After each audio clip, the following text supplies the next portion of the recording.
اور وہ حصے جن کو کنعان کے ملک میں بنی اسرائیل نے میراث کے طور پر پایا،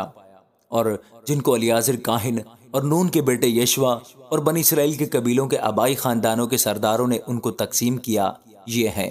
ان کی میراث قرآ سے دی گئی، جیسا خداوند نے 9.5 قبیلوں کے حق میں موسیٰ کو حکم دیا تھا، کیونکہ موسیٰ نے یردن کے اس پار 2.5 قبیلوں کی میراث ان کو دے دی تھی، پر اس نے لاویوں کو ان کے درمیان کچھ میراث نہیں دی، کیونکہ بنی یوسف کے 2 قبیلے تھے، منسی اور افرائیم، سو لاویوں کو اس ملک میں کچھ حصہ نہ ملا، سوا شہروں کے جو ان کے رہنے کے لیے تھے، اور ان کی نواحی کے جو ان کے چوپایوں اور مال کے لیے تھی۔ جیسا خداوند نے موسیٰ کو حکم دیا تھا ویسا ہی بنی اسرائیل نے کیا اور ملک کو بانٹ لیا۔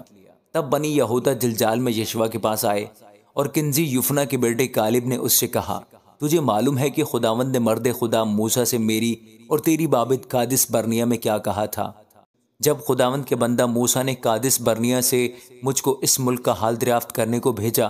اس وقت میں 40 برس کا تھا، اور میں نے اس کو وہی خبر لا کر دی جو میرے دل میں تھی۔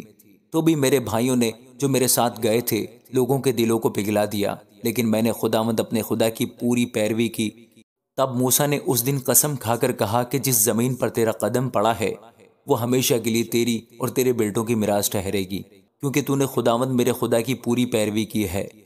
اور اب دیکھ، جب سے خداوند نے یہ بات موسیٰ سے کہی تب سے ان 45 برسوں تک جن میں بنی اسرائیل بیابان میں آوارہ پھرتے رہے، خداوند نے مجھے اپنے قول کے مطابق جیتا رکھا۔ اور اب دیکھ، میں آج کے دن 85 برس کا ہوں، اور آج کے دن بھی میں ویسا ہی ہوں جیسا اس دن تھا جب موسیٰ نے مجھے بھیجا تھا، اور جنگ کے لیے اور باہر جانے اور لوٹنے کے لیے جیسی قوت مجھ میں اس وقت تھی ویسی ہی اب بھی ہے۔ سو یہ پہاڑی جس کا ذکر خداوند نے اس روز کیا تھا مجھ کو دے دے، کیونکہ تو نے اس دن سن لیا تھا کہ اناکیم وہاں بستے ہیں، اور وہاں کے شہر بڑے اور فصیل دار ہیں۔ یہ ممکن ہے کہ خداوند میرے ساتھ ہو اور میں خداوند کے قول کے مطابق نکال دوں۔